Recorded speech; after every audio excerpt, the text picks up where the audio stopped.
Good morning, everybody.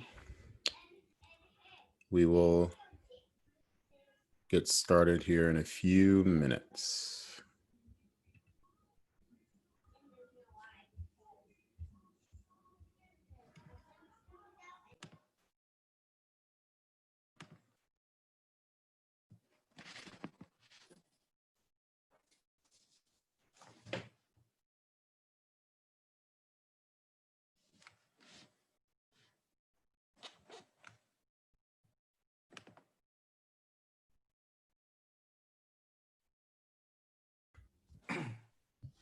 PJ, how's it going, man?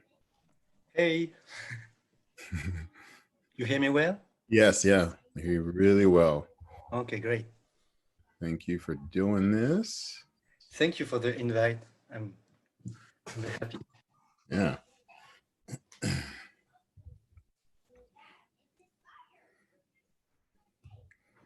You must be exhausted to. I uh, mean, no, it's the last day. it's the last day. It's been fun, but yeah. Yes. By the time I'm usually like still pretty wired, like at the end of the day, but then as Yeah. soon as I sleep, it's just a rock. Yeah. You did a great job. I mean, just to organize everything, and it's really impressive, and it's very valuable for all of us coaches. Yeah, I'm hoping so. Thank you. Yeah. Need to shut down this.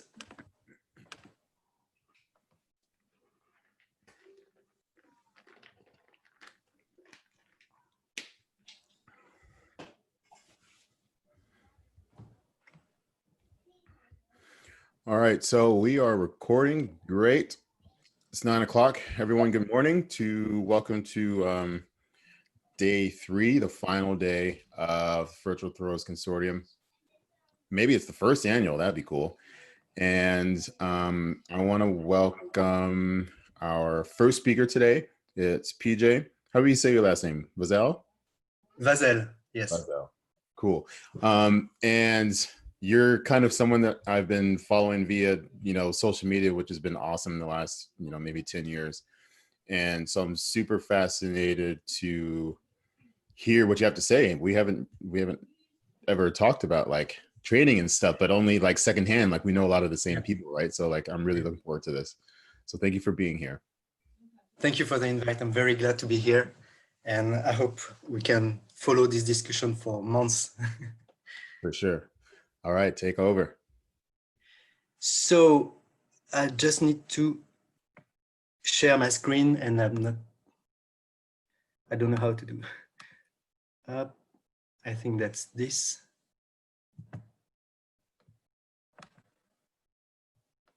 We're good? Yep, perfect. All right. So I've been coaching this guy for 5 years, and my background is sprinting. So I found it amusing for me to make like a parallel with what I was coaching before and what I'm coaching now, and address this conference to not only hammer throws or throwing coaches, but anyone who is interested in speed strength events. That's why I call this one, what can we learn from hammer throw? And before that, I would like to ask, why should we learn from hammer throw? Well, the first reason is the one my friend Keba told me when he heard I was going to do this lecture. He told me, well, in 2000, Dan Paff told me that he learned more about sprinting from coaching the hammer than anything. And I found it was very interesting to me because I didn't know he said that. Dan, for I'm sure you all know who he is. He's a sprint, jump, throws, multi-event coach, and a great mentor for me for the past 15 or plus years. A second reason is because hammer throw is all about speed. And speed is recorded in hammer throw this way, the speed of the ball. And we can see a throw by Litvinov in 83 world champs, and the velocity curves growing. And after 4 turns, it reaches almost 30 meters per second, almost 100 kilometers per hour, which is a great speed. And speed is also the main factor of performance, that really speed has the highest correlation of any parameter you can find on hammer throw. So hammer throw really is a speed event. But it's also all about strength. And yes, it's contradictory. And that's what is fascinating, because it's all about speed and strength. This is a graph that Kojimuro Fushi did. Some Soviet authors, and we will go through later, did it also. It's the force recorded on the hammer turn after turn, and it grows with speed. And you can see that it grows together, speed and strength. And that's why hammer throw is really about speed and strength, and all the research and knowledge acquired for 1 century of hammer throwing is really valuable for any speed strength coach. And another reason is because hammer throwers have used a concept of force velocity relationship for decades now. So it's part of their training naturally, because they use light and heavy hammer. The normal hammer weight mass is 7.2 kilos, and they use an extra range from 3. I've heard some elite throwers who use 3 kilos up to 30 kilos. So there's a huge range. Why? Also because Dr. B. Dr. B is Dr. Bondarchuk, who, that's his birthday, by the way. He turns 80 today. So happy birthday, Dr. B. And it's very special because he was Olympic champion, coach of the Olympic champion, and sports science doctor all the same time. So that's pretty unique. And he was also coached by a former world record holder, and he would eventually coach the next world record holder. So that's a unique piece of character in sports history. I mean, all sports. So the main 3 aspects I will go through is learning to plan training, learning to get strong, and learning to use speed strengths. And just to share a kind of context, hammer throw is a very, very old event. And this is the way it was practiced in the 19th century in Ireland. This is a more recent film from 1918, but it was from a 1873 novel, and you can see how they were doing it. That's the technique they were using it. So the first guy was just doing wins and throwing. This guy is doing 1 turn. So at that time, they were doing up to 6 turns because there was no cycle, so they could throw from whatever technique they'd like. And here is the world record holder, and you can see that there was a huge evolution, and it tells a lot regarding how you can use speed strength. Technically, physically, so this is not the world record throw. This is the best ever video throw, according to my athlete Quentin Bigot. That's his favorite throw, because he has more balance at the release. Anyway, hammer throwing is also the product of 50 years of successful research, mainly from Soviet Union. Not only, but mainly. In the 80s, I've read stories that there were up to 3,000 hammer throwers in the country. And also, it's one of the reasons is that because there were generations of coaches, of elite athletes who became coaches of elite athletes, etc., etc. That's the. Shukevich coached Krivonosov, who held the world record, who coached Bondarchuk, who held the world record, who coached Sedik, etc., etc. So that's the evolution of the world top 10 through history to emphasize how successful Soviet throwers were. Soviet is in red and world is in white. So you can see that from the mid-50s and the first world record set by Krivonosov, they were pretty, the top 10 in Soviet Union was pretty much like the top 10 in the world. And one of the aspects they worked from the beginning, especially with hammer throw, was learning to plan. Their bases were from German authors. And in Germany, they found that the physical performance rise anyway from anybody during the summer. And it can also apply in sports, and with the difference that we train also for being in shape in the summer. But even without training, they found that we are in better shape. Also, they found in Soviet Union from coaches' experience that the curve for sports form should increase along volume and intensity of training. So training should accompany this, should be parallel with this increase of performance of human nature, I guess. And in mid-50s, they were starting to record the results in competitions for all their athletes month after month and see if there are some kind of structure. So that's Yonov who did that.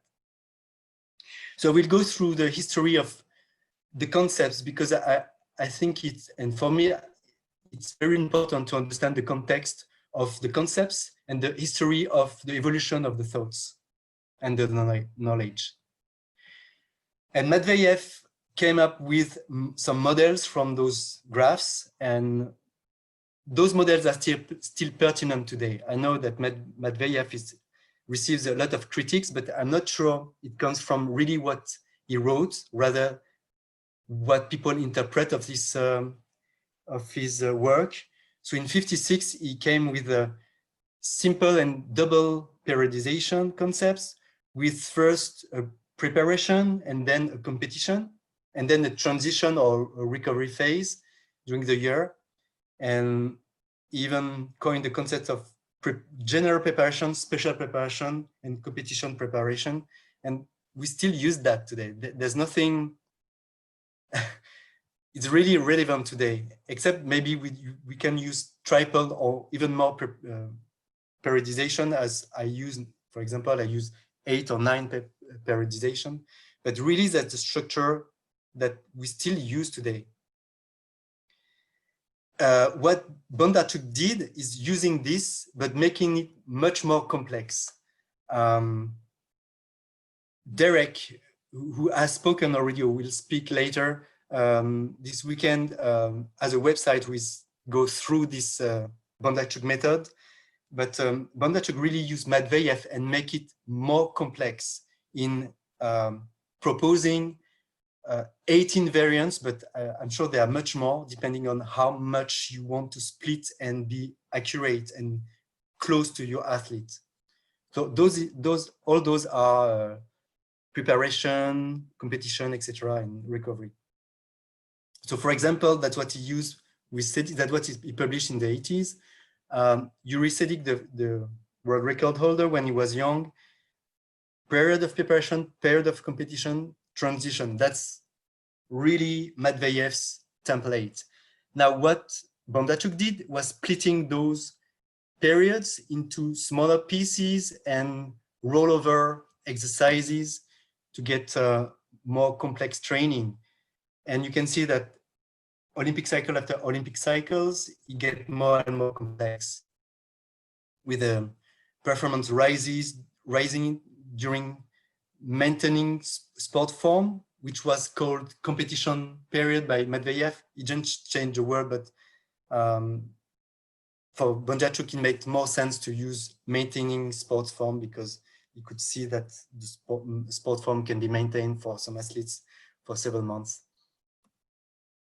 So to recap the evolution, in the 50s, they observed individual curves for athletes, and that most of them are alike. That's what Matveyev used. So he smoothed the curves and made norms. But a lot of Soviet athletes and very great athletes used to success out of those norms that were the official training way, like Faina Melnik, you can see on this picture. She was the first woman over 70 meters at discus throw. She was out of the norms.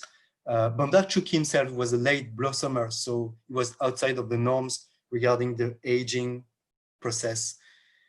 So what Bondarchuk did from his own experience and the athlete he had in his hands, what changed what he was taught and go back to the individual curves and make individual models.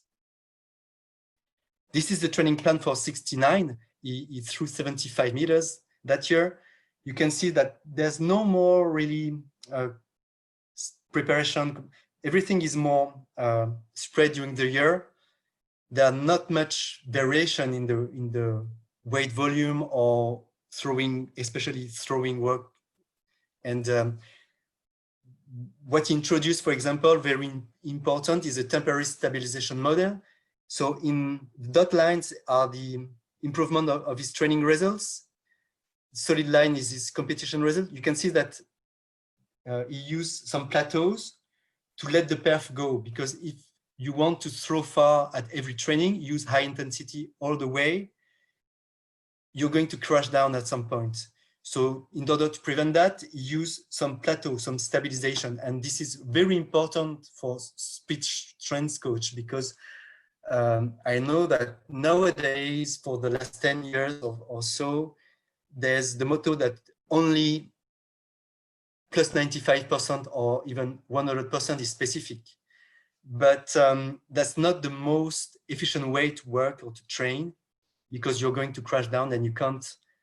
Of course, you will improve very fast, but on the long run, for 1 year or for one Olympic cycle, you can't sustain that. It's not sustainable. And I will explain why through Soviet research later. This is what we did with Quentin Bigot last year before he won the silver medal at World Champs. You see the solid line is the training results with 7.2, and the dots are the competition. Competition is quite stable. Training is not. And on a graph like this, you can't see where is really in bad shape or where we use that stabilization model. In the early season, it was up and down at training because he was recovering. Sometimes he's in bad shape, and it's good to be in bad shape because you're learning from your mistakes, and that's very important. But from August, we decided to not throw far and to back up and to stabilize and let it go. And that's what happened before World Champs. This is the calendar, and in red, that's the training camps where we use intensity. So you can see that in that spring-summer period with 1, 2, 3, 4 periodization, which are quite alike, you know, with the general specific cycle going over and over. What is important, I think, is this quote from Bondarchuk in 74. It's any training, whether you like it or not, is a kind of experiment. You cannot be so focused and stubborn on trying to follow a method if it's not working with your athlete. And you have to open your eyes and listen to your athlete and trust to your athlete, because he has a lot of things to say, and see how he reacts and adapts accordingly. Learning to get strong. So getting stronger. This was a proven method to get better in sprinting, jumping, and throwing events in 46. Tero Vanessian did a landmark study with groups of people training without weights and people training with weights, and people training with weights were outperforming the others. So there was he was very cautious in his advice, because he was already saying that you need relaxation and range of movement to use that speed, that strength, sorry. So that's why during the 50s, most of the 50s, athletes was still training with a speed bias and not getting muscle mass and strength. And so Krivonosov, the first world record holder from Soviet Union, was not using weights a lot, except from 57, where all Soviet athletes from all events were starting using it. But he got injured because it was not his body type and he was not prepared to this sudden raise of volume. So he got injured. However, another guy adapted quite well to that. It's Vasily Rudenko. You can see the stats. Every 2 years, he was really improving and reaching very, very high level in strength training. And this is the total. This is a formula I use: snatch by 2, clean by 1.5, and adding the squats. That's the total.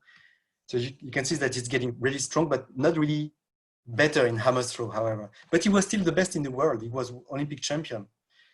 And he was not throwing a lot. He had only, during the Olympic year, when he won the Olympic title in Rome, he had only 32 throwing workouts. It might sound ridiculous for you guys, but he was mainly focused to get strong, and it was working for him. He was the best in the world. Why change? And here you have Bakarinov, who, like Krivonosov, would become a very successful coach and methodologist and theorist. So from 57, bias on strength, Rudenkov, but it was already criticized by Samotsvetov, who was also a hammer thrower, one of the best in the world, who became also a coach, and is the first to use the force velocity curve or relationship as a reference from Hill, the Nobel Prize from the 20s. He's the first to use that in sport, and that was for hammer throw. So hammer throw, we were the best. He used this saying that there is a relation between strength and speed, and Rudenkov was using so much strength that it didn't get faster. And when you use weight training, you mainly improve the strength side. It's obvious to us, but it was landmark theory and graphs at that time in the 60s. And it's extremely relevant today, because a lot of papers on speed strength are about this relationship and regarding strength and velocity or force velocity imbalance in athletes. So what they did is, okay, we are not doing enough speed. We're going to still get stronger, but get faster also. So, and be more specific with a hammer. So that's what Romuald Klim, the Olympic champion in '64, did. He increased the strength, but what he did mostly is increasing the hammer throwing number of workouts and number of throws per workout. And it worked. Klim threw over 70 meters. And that's the important thing. What we think now might not be what we think in 10 years, even though I can notice that the evolution of knowledge has not really improved in the past 20 years. At that time, it was every 4 years or almost. And the best in the world was training this way, but the next Olympic Games, there was an improvement, and they changed paradigm. That's fascinating. Bondarchuk, 70. So what he's saying now in 70 is not exactly the same as what he is saying nowadays. Basic strengths grow in parallel with growth of achievement in hammer throw. Yes, and I mean, he's still right. The stronger you get, even in basic exercises, the better you are. And that's true when you are throwing 40, 50, 60 meters, 70 meters, maybe not later. What people said one time is also dependent on the reality of the context or when they speak. So at that time, it was advising to train mainly in the range of 80, 95% of one air round. And that's what the East German did. And they pushed the thing to the extreme limits. This is the strength velocity curve, and they interpret it in putting where its throw belong. So towards more velocity is javelin and discus, and more strength shot put, and the throwing which is more related to strength should be hammer throw. That was the conception in East Germany, and also in Soviet Union at that time, even though in the mid-70s it was starting to evolve. So they came up with a concept of average weight lifted during the year, and it should be the highest possible. So they were trying to have the most percentage of lifts over 80%, as Bodlachuk advised. And they were calculated the mean, including the warm-up and the stages during training, during a training workout when you increase the bar. So they managed to lift about 70% of one RM in average during 1 year. So they got very, very strong. And they were also part of the best in the world. This guy held the world record, Thiem, with 74 meters. And that's the training plan for another very successful East German. So you can see that in 71 and 76, the training periodization has evolved. In blue, you've got the hammer throw volume, and in red, the strength training volume. In 71, he was throwing 72 meters. He was already one of the best in the world. What he was doing was get strong first and then add throwing. And use this strength in order to transfer it into the throwing. Later, it would change his periodization and go hand in hand, strength training and hammer or speed training in parallel, and you get better this way. Here you've got the progression also on the strength totals. You can see that this guy, the German guy, was getting stronger, and the stronger he was, the farther he was throwing. For Sedik, is less clear, but it's still true. From the stats we have from Bakarinov, that's still the case, but in lesser measure.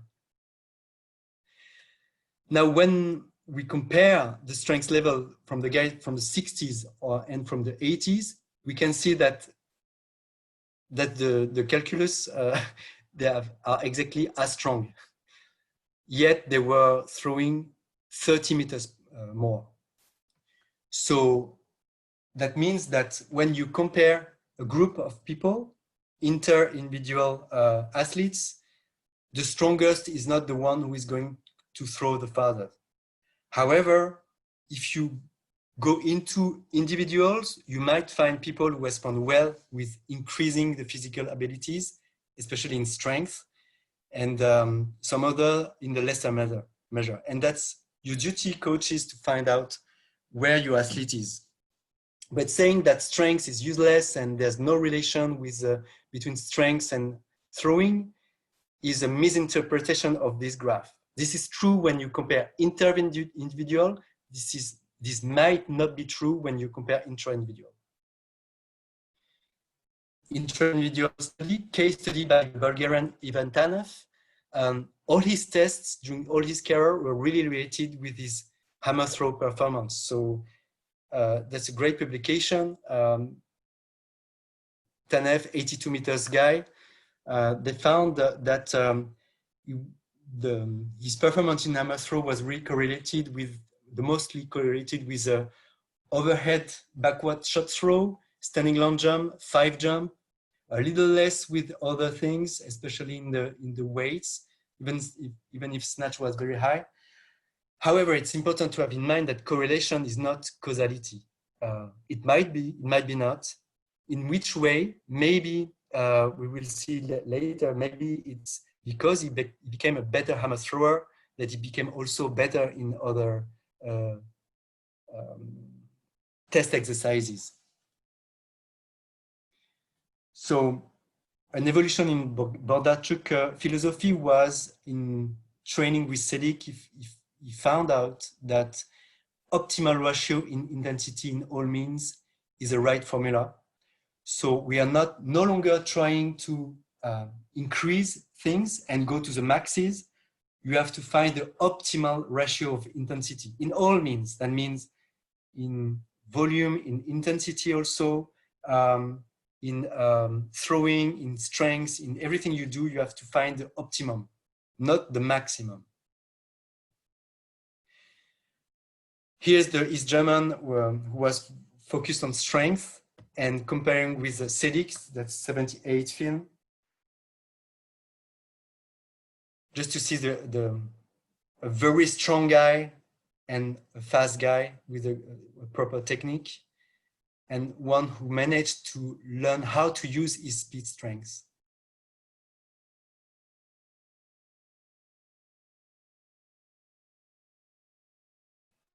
So Zaxer was really better in every sense, in physically, in all tests, he would outperform Selik.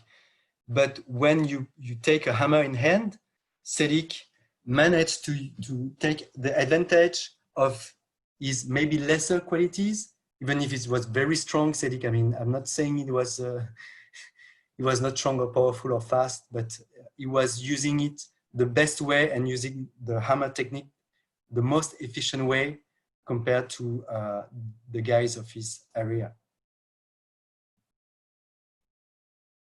So this technical efficacy has been subject of how can I say, evaluation for years. Yashkov came up with a coefficient. So he was using tables like this one, and when you throw 80 meters, you're supposed to do 30 meters in blah blah, standing long jump 3 meters 30, and etc. If you are better physically and you still throw 80 meters, that means that your technique is not good enough.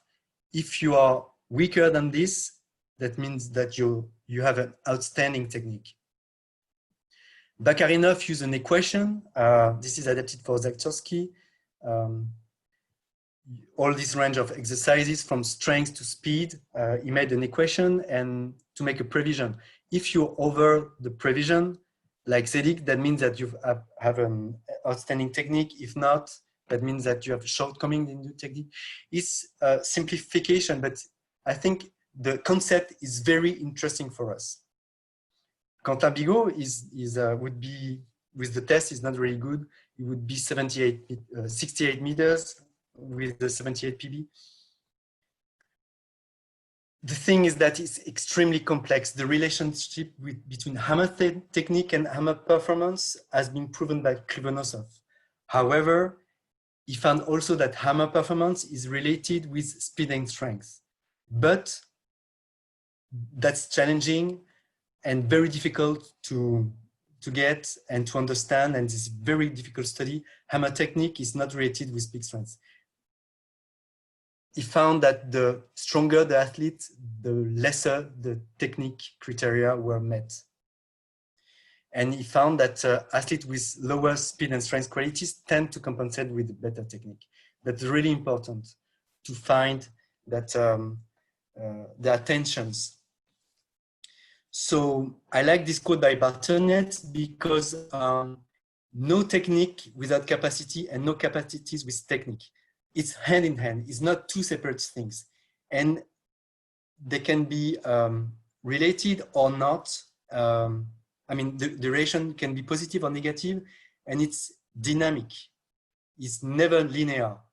And this sketch I use to evaluate any technical or physical movement is the fluidity, the precision, the consistency, the intensity, the rapidity, the speed of the movement, and the amplitude. All these interplay together. So the concept of specificity for me is not useful. We need more dynamic concept than just specificity. And how they use to learn the speed strengths, they use different implements. And at first they found that the heavier, the better, and 16 kilos was the best. But they were reluctant to use because from the field, the Soviet coaches from the 50s found that the athletes were not feeling right with the hammer, heavier hammer, especially 8 kilos. They also found with EMG, electromyographic studies, that was not the same muscles that were using, and not in the same sequence, so it was not specific. The pros is that IF may change the rules at that time in the 60s and make the hammer heavier because they were throwing too far. And they started to think that maybe it's a good educational tool. Then Matveyev and Ivanova and Bordachuk found that actually it's better to use heavier hammer implement because outside of the feeling of the athlete, they were getting better, but also complex training using light and heavy was more effective. Here's the force velocity relationship. Actually, it's distance force relationship between all the hammers, and that's the world best. In orange, you've got a fast type of athlete. It's Nitrenko from the 70s, sorry, and Quentin Bigot is more strength orientated curve. So you have to find out where your athlete fits. In 3 years, he improved mainly in the lightest hammers. He's very strong already on the hammers and he used it a lot, but his improvement was mainly due to lighter hammers. And there are a lot of different options. In the 80s, 70s, people were using more heavy hammers. Selig was really the one who starting really to use mostly the most light hammers. Tanev, we saw that guy, that first guy, was using also a lot of light hammers. Quentin, not a lot, but we use it mainly before competitions, but all year round, especially in winter, we use it. Here's the 2019 evolution with the light going from heavy to light, but everything is present from the all year actually. And Bornachuk said himself that you can use anything. You have to find out what is best for your athlete. Quentin maybe is in the middle, but there's not so much variation like that. But everything is possible. You have to find what's best for you, and it's an experiential process. Quantity, I go fast from this, but the more they threw for a year, the better they get. But it's important for me to emphasize that hammer is paradoxical. You need to throw far in being strong and relaxed. And this is a paradox. And this is very productive. Some people might say that paradox or contradiction is the stop of the discussion. No, it's the beginning. And you have to find ways to go past this contradiction and use it hand in hand. Like speed and strength, of course, there's a conflict between both, but you have to use this conflict in a dialectic way and manage technical ways and training ways to evolve with that. This is a kind of recap. There are a lot of contradictions, but that doesn't mean it doesn't make sense. It's just the opposite. Those contradictions are just the birth of reasoning and finding dynamic ways to train. And I like this quote from Parachuk. He said, Ben Johnson, some people said Ben Johnson was running fast because he squatted heavy. And he said, maybe it's the other way around. And I like this dialectic. And I think it's very productive to think this way, not only in hammer throwing, but in sprint training, because you will always face contradiction. And these are really the ones who are productive. So I'm not really and finding that it's useful to use linear concept as transfer. The way I understand transfer in the linear way, I like contradiction and moving this way. And learning how to use speed strengths has been the subject of many different studies. I will go very fast through them. Physical qualities, we've seen those profiles with Krivonosov earlier in the discussion. Training variability, that which is the best implement to use? Well, all. You have to vary your training to get better. Bakarinov 76, complex training, not only the implements, but also the sequence of training like jumping, throwing, running, lifting, in a complex way makes you better than just one element. And even inside the same workout, he found that the athletes were getting better also in their muscle tone, reaction times, and etc. Samotsvetov, how to use peak strength? Well, with the technique. And there's no transfer here, it's technique. And Samotsvetov is really the one who came up with the graph we use today in biomechanics, with the curves, with the single, double contact times, with the cycles, with the acceleration path. He did all this. And these are really useful criteria to evaluate technique and the application of physical power into the hammer throwing itself. Bartovsky, very important study, muscular coordination. Not only the best hammer thrower use the same sequence of muscles in a proper way, meaning that lesser hammer throwers use different sequence, turn after turn, throw after throw, but also the music, meaning the sound and the silences of muscle activity was more logical in better performers. Collodi, self-regulation, idiomotor, the best hammer thrower had the highest stability in emotions and better ways to control it. He also found that hammer throwers, the best, are the ones who have the highest muscular sensitivity, and he proposed drills to improve that. He came up also with a range of optimum intensity to work your technique. You're not working your technique at 100%. The optimum intensity, 93 to 97, that's what he found in 70. I think Bogachuk came with another range, but it's quite close. Anyway, the key is that you're not working good at 100%. Maybe, but you are going to only do 1 or 2 throws and get tired after that. And as we saw, the more you throw, the better you are. So you have to find the optimum thing between intensity and the rest. Bondachuk, stabilization method, we saw that already.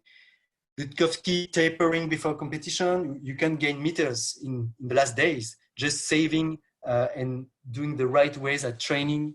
And this is a kind of transfer, maybe using your physical capacities into the hammer. Some people use lose meters during competition period.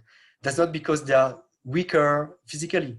That's because they are not using their potential. It's not a transfer into the hammer.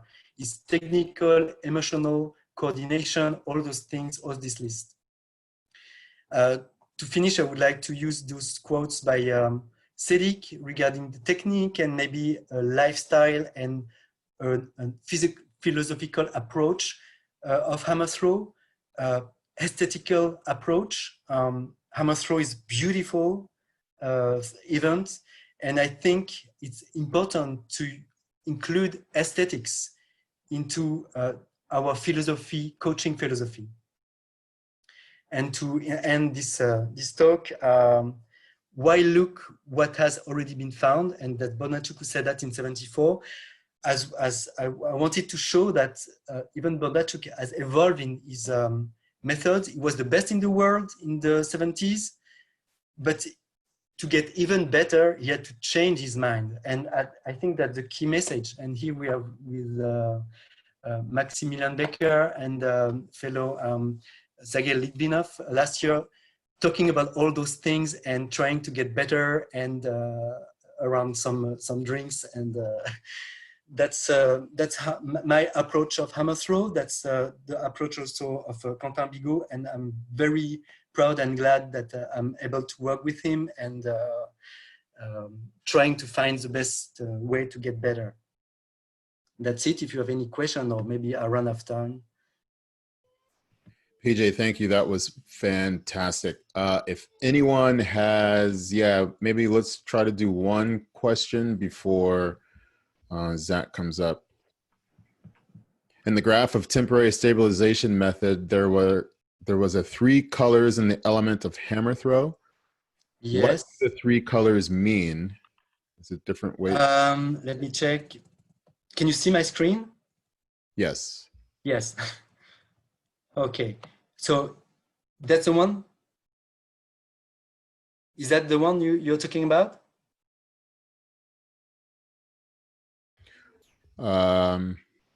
Yosuko, can you unmute? Is this the one that you're speaking about? Sorry? I think this one, yes. Yes. So the colors in black, it's weight, volume.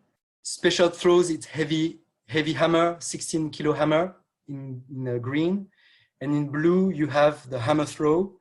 So the colors depend on the intensity. Like high intensity is a light blue, low intensity is a dark blue, and mid intensity range is the middle blue.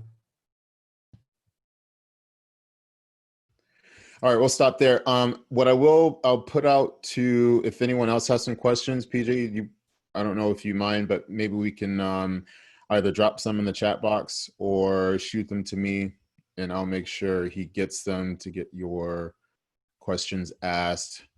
PJ,